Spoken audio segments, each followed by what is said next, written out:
Greetings and salutations. I'm here with my review of Him. Her? Nope. Him. This is a new horror movie that is produced by Jordan Peele, but the co-writer and director here is Justin Tipping. And it's got an interesting setup with this young, very promising college football player, Cam, played by Tyreek Withers, and he's taken under the wing of legendary quarterback Isaiah White, played by Marlon Wayans, who is basically looking towards his retirement and very much seems to be looking at Cam as his potential successor. But also, there's a bunch of devil stuff going on here because the movie makes it very clear from the get-go. This is about making a deal with the devil in one way or the other, and the idea of maybe literal devil or literal demons being involved here. I won't say kind of where it goes as it progresses, but that is very clear from the setup that this is what the movie is about. And it's an interesting idea because the idea of selling your soul to the devil to become rich and famous, that's a classic. And setting it in a very specific world of modern football, I think is a clever spin on that. And exploring this world of fame and excess while you're playing a sport that can get very violent. I think that there are a lot of interesting themes here, even though I don't think the execution ultimately pays off. Most of the movie centers on one week that Cam spends with Isaiah training and how that gets increasingly intense and dangerous and ominous, and sometimes just absolutely crazy, insane things happening. That on one hand you might think Cam might walk, but on the other hand you can say he's already kind of being seduced by what's happening. The promise of the fame and the fortune, but also of being the GOAT. He wants to be the greatest.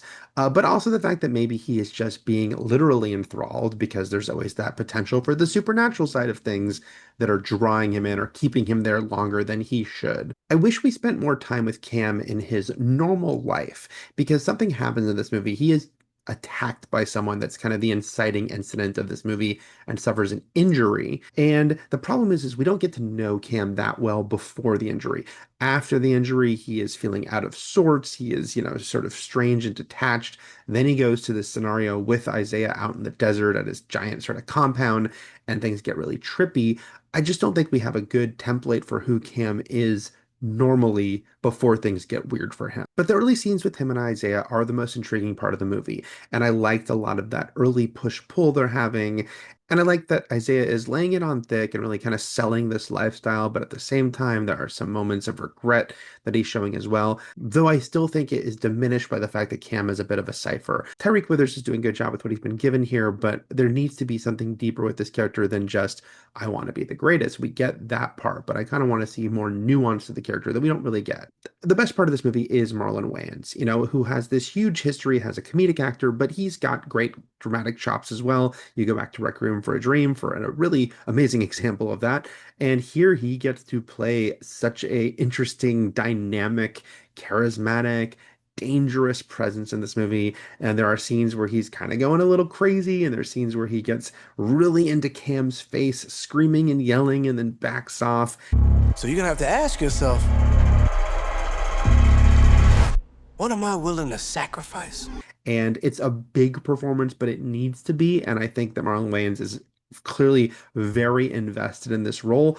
Physically, he looks great, by the way, but also just the fact that he is bringing that intensity and bringing that liveliness with the fact that this is also someone who has a lot of ominous, dark parts of himself too that are clearly manifesting throughout this week in more and more unsettling ways, and sometimes just in very freaky ways.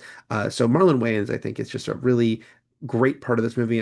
Julia Fox tends to be a pretty mannered actress, but it works well here playing Isaiah's wife, who is an influencer and celebrity in her own right, and clearly part of the plan to sort of seduce Cam into this world. And I quite liked Jim Jeffries, who plays the doctor that works for Isaiah, the sports doctor, who you feel has his own interesting backstory that we get little tidbits of, and certainly seems to be the most sympathetic character maybe to Cam in a lot of ways, while also having gone all in on helping Isaiah no matter what that entails. Jeffries brings a lot of nice world weariness to this character and sort of the regret you feel he's carrying.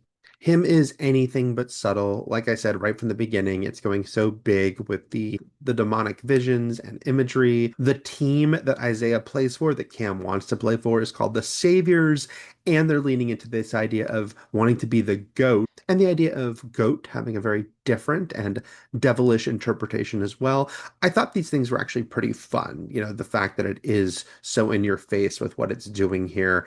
I just wish it was actually scarier and creepier. Some of the images kind of work in a off-putting way. But there are other times where I just felt like it was kind of missing its mark. Some of the early scenes reminded me a little bit of Smile 2, but were lacking as far as having the power that Smile 2 had, as far as a character, a celebrity who is starting to see weird, crazy things and kind of having their world change around them in a very upsetting, unsettling way. As it goes on, it goes into a very different direction because it's all about this dynamic with Cam and Isaiah, and it works for a while. But then it starts to feel very redundant and like it's just saying the same thing over and over again and kind of staying very surface level. Some of the sequences between Isaiah and Cam are more effective than others. Maybe the best one involves some other guys that Isaiah brings in to help train, one of whom is put in increasing physical danger himself. And how that plays out with increasing intensity. But others kind of sit there and I don't think really reach the heights that they're going for. And while the imagery is visually interesting, it's just not doing enough. It's not impactful enough to keep you engaged for the whole runtime. And it just doesn't have a great payoff. The conclusion of this movie, there's just some moves it makes where I think it wants the audience maybe to have a big reaction that I just don't think land. There are even some strange one-liners that kind of come out of nowhere and don't feel tonally like they fit in with the rest of the movie that I really didn't think worked at all. So yeah, the end result of this just felt like a interesting idea that didn't come to fruition, unfortunately. I think that this idea of exploring, yeah, again, celebrity, but specifically the sports celebrity here, through this prism of horror is great. I've said many times, I love that horror can be so malleable and you can use it for so many different types of movies, different tones of movies. And I think this mixture is exciting one. I just don't think the end result really paid off here, unfortunately. Just gonna toss the ball around a little. You wanna hit this? You can't handle it. I understand. Really, I think the one big highlight here is Marlon Wayans and his performance. And there's actually something pretty fun about the fact that he's about to make Scary Movie 6 and return to a very wacky realm because that, definitely shows his range, right? Because you watch him and you realize he could have had a much bigger career as a dramatic actor. I actually wish he'd done more drama, having seen him in a couple of movies where he's been so great. But at the same time, it's also fun to see him return to being a funny comedian, which he is. So those are my thoughts on him, which hits theaters this weekend. If you can like and subscribe, that would be wonderful. Thanks a lot. Take care.